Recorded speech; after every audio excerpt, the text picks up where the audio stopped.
Good afternoon, and welcome back to the Leadership Institute studios. I'm Kyle Bechet, Communications Manager here at the Leadership Institute, and the host for today. Our topic for today's webinar is an analyst's journey to communicating policy. Joining us is our special guest, Ben Klutsey from the Mercatus Center at George Mason University, so right down the street.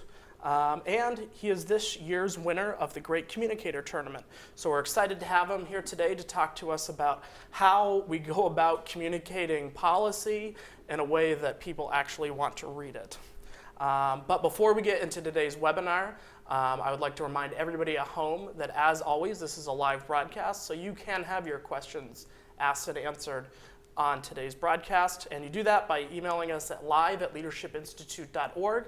And join in our conversation today by using the hashtag LIWebinar. You can submit your questions there as well. So with that, Ben, thank you for joining us. Thanks for having me, Kyle. Give us a sense about what we're going to talk about today. Obviously, we're going to be talking about communicating policy, but yeah, what are our goals for today's? Well, basically, I'm going to go through my journey of, being terrified of public speaking and winning the Great Communicators Tournament of 2016. Mm-hmm. And through that, I might highlight a few things about ways to think about public speaking and how to basically step up your game in that area. Yeah, I'm excited. One of the things I always tell a new intern that comes here is something like, in college, you learn to write because people have to learn, you have to read your writings, and here you got to write so people actually want to read your writings. Right. So I'm excited to learn what you got to tell us and your story today. And let's start with that. What is your story? You mentioned you were afraid, and now you somehow ended up winning the Great Communicators Tournament. So fill in the gaps. Sure. Well, first of all, the Great Communicators Tournament was put together by an organization called Think Freely Media. Mm-hmm. They partnered with, I believe, Atlas Network, as well as the State Policy Network, and a couple of other groups as well. And the goal was basically to help people communicate policies better, and basically try to tell a human story, connecting policy to average people, basically. So it was quite exciting. Now, I had someone that I work with, Rob Rafferty at Mercatus Center, George Mason University, who really encouraged me to get involved in the tournament, but I wasn't really thinking about it initially. Like you mentioned, I've always been terrified of public speaking. I remember as a kid, had to do a play in school. I was about 6 or 7 years old, and a few minutes before the play began, I completely ran away from the stage, and everyone was wondering where I was. But that was, the kind of person that I was. Very shy growing up, introverted, very reserved. And so the idea of speaking to an audience was just completely something that I wasn't thinking about growing up. However, I went to college and things began to change. Starting out, I remember very well my philosophy class, end of my freshman year. I complete a final, pick up my paper, and I get an A. I'm excited. My professor says, "You have a lot of good things to say, but say them in class." He had noticed that I was the kind of person who was always quiet and always observing what was going on, but didn't really say much. And he make it his goal to really try to foster that in me. I ended up taking a bunch of courses with him, and in every single class, he'd make sure to call on me. So I had to make sure that I was prepared for the class, and make sure I was ready to speak and pinpoint the key points of the readings and so on. So that's one thing I'd also say, that people should find mentors who can really help them and mold them when it comes to the area of public speaking. So essentially that's been my journey, but throughout college, this professor encouraged me to take public speaking class, and that really helped me as well. In terms of speech making, in terms of extemporaneous speaking, those types of things were very helpful to me as well. And then I left college and I had to put all these things into use. It's been very interesting. My current job as a program manager of our financial markets working group, as well as our program and monetary policy at the Mercatus Center at George Mason University, requires me from time to time to do some public speaking, whether I'm introducing speakers or giving brief remarks about an issue or the other. So, getting engaged in the tournament was also part of, improving professionally. Right. So I had to really put all these things into use after college. Right. Let's talk about some of those things. You mentioned get a mentor, and I think that is easily one of the most important, aspects of doing anything in communications. Absolutely. Learning from people who have already learned it's exactly where you need to be. How you mentioned that you found a teacher. How do you approach people and ask them, straight up to be a mentor? Yeah. Now, I was really lucky to attend a very small liberal arts school where there are fewer students. Professors have a lot of time, so they give students a hard time, lots of homework, right, and so on. But those teachers tend to really care about students. And I think that any student that shows interest in wanting to improve one area or another will definitely find a ready professor who would be willing to mentor them. And I would say that just approach them. I think a lot of them are excited. I went back a few weeks ago for a retirement party for this professor who is retiring, and he was just telling us how excited he is just to hear stories of students who are doing good things. It's sort of the psychic benefits that they get when they're able to mentor you and you go on to do good things. So I'd say that just feel free to approach any professor that you think that can help you grow in a particular area. Has it gotten easier for you today as you continue to do it over and over, or is it still kind of like, is there always that fear that you just want to run away from from what you just mentioned, your 7-year-old? Right, right. So the fear is always there. It's a latent fear, but you get used to it, and I don't think that you completely overcome it, but it's something you get used to. Interestingly, when I moved to the Washington, D.C. area, I started attending a church that put me on their announcing team. And so I basically was, in front of people speaking every Sunday. So that was another area, too, that I used to get a lot of practice speaking in front of people. And that's another advice, too, I'd give to people, that you should be willing to join some kind of a community group that helps you to foster those types of skills. Yeah, anywhere you can find practice, basically. Exactly. Whether that be a formalized training, like you mentioned you took a class on it, and then obviously your outside groups as well. Exactly. All that sounds great. So once you've started all this practice stuff, and you mentioned you started applying this to your job at the Mercatus Center. Little specifics there. How did some of this stuff, specific story maybe that you can elaborate on a little bit? Yeah, well, the role itself, or my current role is such that, as I mentioned, I have to sometimes speak at an event where I may have to introduce people or give a few remarks about something, and I have great bosses there too who always encourage me to step up and do things like this, and that has really helped me. They've always seen that I'm better than I think I am. So they've always wanted to sort of put me in a place where I can do those types of things, and that has been really helpful in terms of getting more experience in that area. But we have a great team at the Mercatus Center, and they always offer tips about how to improve upon your speaking abilities, and that has been incredibly helpful. Right, right. Yeah. What about the Great Communicator contest? What made you first of all say I'm going to do this, and then what did you walk us through how you from point A to winning the tournament? I did get a lot of encouragement from my boss, Rob Rafferty, also at the Mercatus Center, George Mason University, saying, you have to try, because it's sort of a professional improvement thing where you're put in a tournament, you're competing, and so you're really working hard to sort of better yourself. And so, we had to come up with a video, so a short 3-minute video explaining a policy issue, but also trying to relate it to the average person.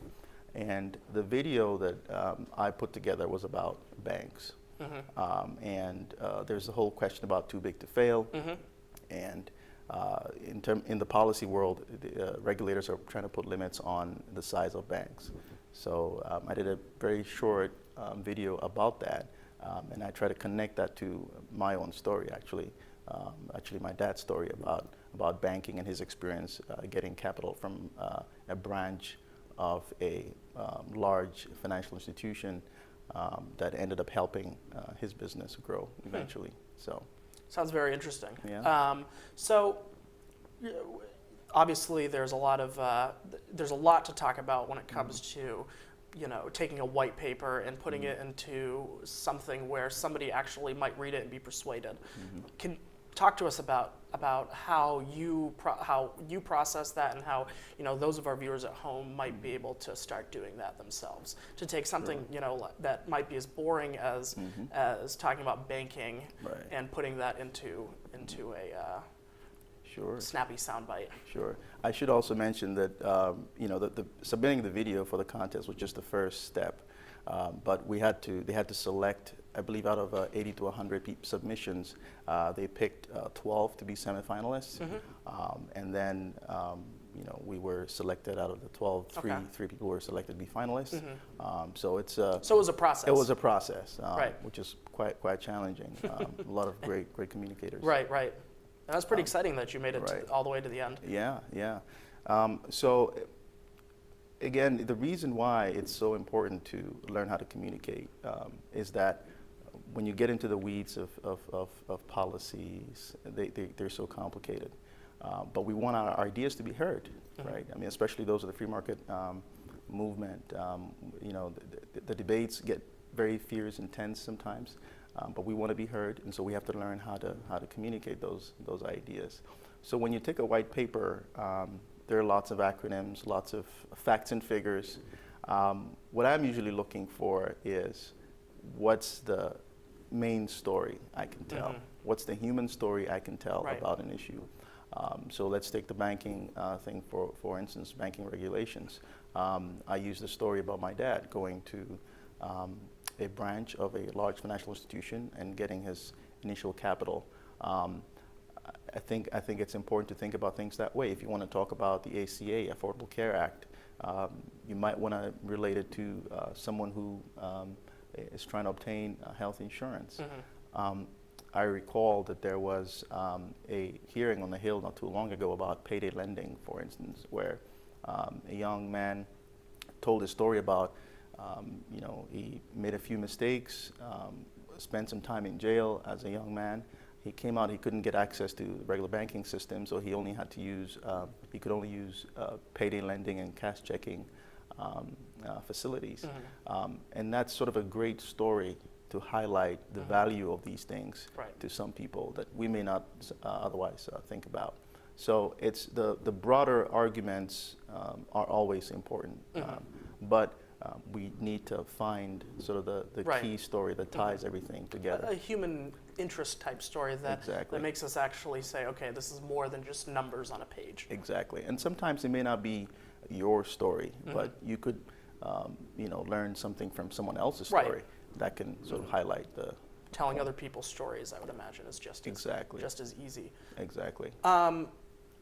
So obviously we've talked about building the emotionally compelling argument for most of this stuff, but there's a right way and a wrong way to do some of this stuff, I would imagine.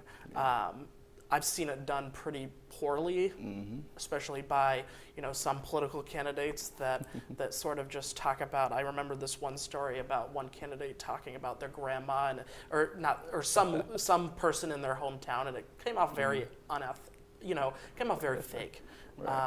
So what sort of skills and tips have you learned along the way that might be able to help people make sure that they really get a good story narrative? Right.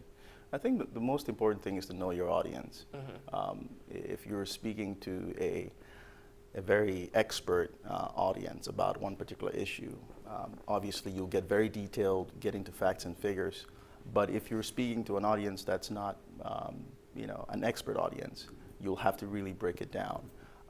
Also, if you're speaking to an audience that agrees with the things that you're saying, you will probably speak a certain way. For instance, if you're a free market person, you want to quote Milton Friedman and talk about Hayek and so on, will be really exciting. But if you're speaking to a diverse audience, you will want to pare that back a little bit. One key thing I think is to be passionate about what you're talking about. I think you can sound really boring if you just sort of reading off of a teleprompter or reading off of pages. You really have to engage your audience, get excited about what you're talking about. And I think that's how you can sort of relate to your audience. In terms of picking the right story, sometimes it's a hit or miss. And over time, I think you get practice with that and finding the right thing that works. Right, right. So. And so maybe would you ever suggest to somebody for practicing, pick a few close friends, tell the story in front of them, see what they think about it, especially friends that will, be truthful with you and say, maybe not the best story to tell. Right. Absolutely. I think it's good to, just do it over and over and over again until you get it right, especially if you're preparing for a major event, for instance. And that's important. Or you can pick some random people too. I think sometimes when you unfamiliar faces, it helps you sort of gauge what they are responding to and that type of thing. So. Perfect. Well, we got some questions coming in, so we're gonna go to these questions for a little bit and get some of these answered. This one goes back a little bit to how we were talking about taking facts and figures and making them into something that everyone can understand, not just the policy wonks. So the question is, how do you simplify the complex facts and numbers? How do you find your stories? And are they usually personal stories? So we kind of answered the last part a little bit, but elaborate on the first two questions a little bit. Yeah, I think that usually we get so sucked into the facts and figures and all kinds of things. I think we have to focus on maybe one or two. Usually when you're speaking to one audience, that way you can highlight the importance of those figures very well. If you're talking about the national debt, for instance, you might want to relate it to its percentage versus the GDP, and really break it down and describe how that compares to other countries, how that might mean for individuals, how that might mean for senior citizens, how that might mean for the younger generation. So you're still picking one figure, one fact, but trying to relate it to many different things instead of jumping back and forth different categories of facts. I think that is sort of helpful in connecting with your audience and helping them really understand what you're trying to talk about. I think the key to understand is you can't talk about every single issue related to that topic in a given presentation or speech, but figure out your key takeaway basically and try to highlight the 2 or 3 points that can address that. When you're looking for stories, is it okay to go and ask people in your community, like, how did this affect you, kind of a thing? Sure. I think you can do that. Sometimes you can make one up. So for instance, in my Great Communicators tournament, I had to do a speech on donor privacy and whether states should force certain nonprofit organizations to disclose their donors, especially nonprofits that are not related to or don't do anything related to electioneering and political campaigning and things like that. And the story I picked, or the example I used was, imagine that all your personal purchases in your adult lifetime has to be disclosed, right? And I checked up a few examples. Some things you're proud of, some things you don't want people to know that you've been. Some things out of context that might not make sense. Exactly. So that was something I just put together, and just trying to relate that to, you're giving money to an organization and you may not want that disclosed because, the organization may be making certain arguments that you don't want to have to be the one to defend those arguments, but there are protections for these types of things. So, right. Sometimes you can make these types of stories and then ask your audience to imagine that they are in this position, right. or think about this or that, and I think it really helps them to connect to what you're talking about. Right, right. Give a little bit of a human emotion added to some of this policy stuff. Now our next question is again is about that whole fear question again. So, how do you get over the fear of making a mistake in front of an audience? I know this is one of the things I struggle with a little bit every time I have to, talk on a webinar or give a presentation on our third floor.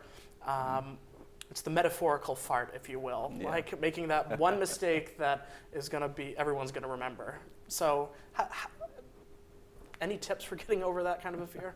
Well, the overall lesson about public speaking is really about taking risks and not being afraid to fail. And you have to think about it that way. And your audience is really rooting for you to succeed. So they're very forgiving. They're not coming after you if you make a few slips here and there. So I think that it's fine to make a mistake, and that's how you have to think about it. You're not going to have all perfect sentences, perfect pitch, everything put together so perfectly. Think about your conversation. Think about your topic. I think that's probably the most important thing. And to avoid mistakes, you just have to keep doing it over and over and over again. Get enough practice so that you can overcome the fear of making mistakes. And when you make a mistake, keep moving. Keep on going. Yeah, I think it was in Peggy Noonan's book. She basically said to get over something like this, it happens. It's 5 seconds of your life. It's going to happen. But if the worst that happens is you wake up tomorrow and have to give another speech, you're doing all right. Exactly. And my public speaking professor in college said, if it gets so bad, you're so scared, think about this line from Shakespeare, this too shall pass. So it's going to be over before you know it. Right. So just engage with excitement. Our next question from our audience wants to talk a little bit more about the audience. And the question is, what do you do to research your audience before you plan a speech? So how did you research your audience for maybe today a little bit? Or your audience for anything you did in the Great Communicators tournament? Well, for the Great Communicators tournament, we were given certain criteria. So they said, think about an audience that was a diverse audience. They may not necessarily agree with your point of view, so you're trying to convince them. Coming into the studio, I went online, looked at a few videos, looked at the types of questions that were coming in, and give me a sense of what I might be getting as well. I think it's always fine to ask the host. You're going somewhere that the host is certainly going to be the one inviting you, and so you'll have to ask them what the kinds of people that they're expecting to receive, the number of people they're going to have, and that type of thing. And I think that always helps to give you a sense of who you might be addressing. Yeah. And I mean, thinking about it from a candidate's perspective, a lot of times you're going and speaking in front of a specific group. So that kind of gives you, I'm going to speak in front of the veterans of a foreign war. I wonder what I should talk about. Exactly. I mean, it's right in the title type of a thing. Exactly. So all of that kind of makes sense to look for when you're looking at an audience. What other things are we missing in terms of putting this all together, building the message, building a compelling story around some of this policy stuff? Yeah, I think the key to all of this is preparation. I read a book that made a huge impact on my life. It's by Susan Cain. It's called Quiet: The Power of Introverts in a World That Can't Stop Talking. I think knowing who you are, your personality type, I think helps to be able to develop the public speaking skills. In that book, you learn that introverts, not all introverts are shy, but introverts tend to be shy. And so But introverts, in order to get better and do a good speech, have to really prepare. Unlike extroverts who need less preparation because they enjoy this type of thing and they sort of are really good naturally. But introverts have to do more preparation. And I think that that was really helpful to know that. It makes you more comfortable when you're more prepared. So I'd say the preparation is the key. And the other thing that's also really important is to really think about the vision of what you want to achieve in your comments or in your speech, and find the 2 or 3 things that really go to highlight the key thing that you're trying to achieve. So in preparation, what, I don't know if you can be this specific, but can you give us a step 1, I write everything I want to talk about down. Step 2, I organize that. Can you give us that kind of a thing? Right. I'm a bit of a kitchen sink person when I'm writing or preparing for something like that. I throw a whole lot of things in there in terms of my general thoughts about a particular topic. And then I'll take another day to sort of sort through everything. But while I'm doing all of that, I'm thinking of what the story is, what the key human story I'm trying to highlight is. Because I think that ultimately that's really important, because you want to relate the policy issue to the average person. Yeah. Perfect. We did get another question in from our at-home audience, so I want to get to this one. Sure. So when do you go for focus group input to ensure you are getting your major point across? When you change your focus with a policy presentation to refine your message to ensure you are getting the major points across for your target audience? And that question came from Larry from Tennessee, so thank you for tuning in. All right. Well, I think it's important to use your colleagues at work. Always, book some time on their schedules so that you can present to them. It's okay to use some family as well, because it's likely that they're not engaged in the policy area that you're engaged in. If you're able to explain things to them and break it down for them, you're likely going to succeed in your speech or in your presentation. So I think these are sort of the key things that you can do. But like I said, it's important when you're practicing more generally, not for when you're practicing for a specific issue, but more generally to get more practice. I think it's good to be a part of a community group or certain groups that can help you to sort of improve upon your skills in that area. Some have used Toastmasters, but there are other groups as well. Right, so. right. Well, the Leadership Institute is one of them. Yes, We have exactly. plenty of communications trainings here at the Leadership Institute, which I find are great. I mean, I've taken most of them. One of the things I struggled with was I'm an introvert as well, so sitting up here and talking to me did not come easy. So it was a lot of things. What I did was sitting down and practicing with other people. I had my coworkers come in and listen to me, give lectures, give me feedback on what I did, and all of that kind of worked out for my benefit. Excellent. And so yeah, I mean, I find that you have to be forced to be uncomfortable. Especially if you want to get better at these things. You have to be, just like my mentor from college forced me to be uncomfortable with speaking publicly. I think that it's a good thing to have people around you who will make you accountable and help you and foster that skill in you. So yeah, and I think that everyone can learn this. It's not something that is out of reach for some people, but you just have to apply yourself a bit more. Yeah, like you said, make yourself uncomfortable a little Exactly.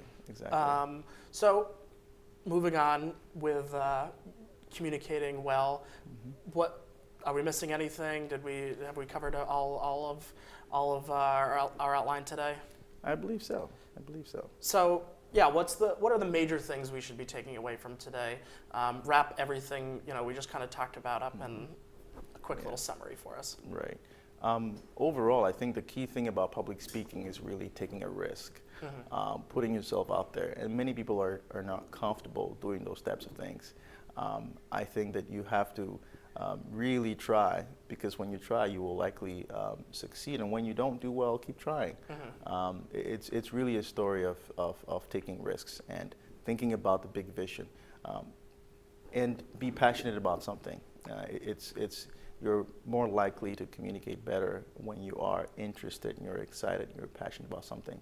So if you're passionate about whichever policy area you're working on, you should be excited to go out there and talk about it. And don't be afraid to fail. It's okay. As long as you learn something from it. As long as you learn something from it. That's right. If people have questions or looking for advice afterwards, is it okay for them to contact you? What's the best way to do that? Through email. Yep. Yep. And do you mind giving out your email? Sure. Today? It's B for Benjamin, Klutsey, Klutsey, at Mercatus, at mercatus.gmu.edu. Sorry. There you go. Well, thank you for joining us today. I Thank you very enjoyed much, your Kyle. story. I think it's something we should all listen to and learn from, and we can all become better communicators so that people actually want to listen to what we're talking about rather than have to listen to what we're talking about. Thanks, Cal. Appreciate it. Thank you again. And thank you all at home for joining us today. This broadcast, as always, was recorded, so you can view this later. And you can send it to your friends if you would like to, and they're interested as well. And you can view this at leadershipinstitute.org/activism-on-demand. Give it a few days for it to go up, and then you can check it out later. And then our next webinar has yet to be scheduled. However, it will come. It will be coming, I promise. Stay tuned for this training. You can. When we're ready to put it up, it'll be at leadershipinstitute.org/training, where you can find this training and other trainings. Also, you can watch your inbox for that email about our next training. So, thank you very much for joining in today, and have a good night.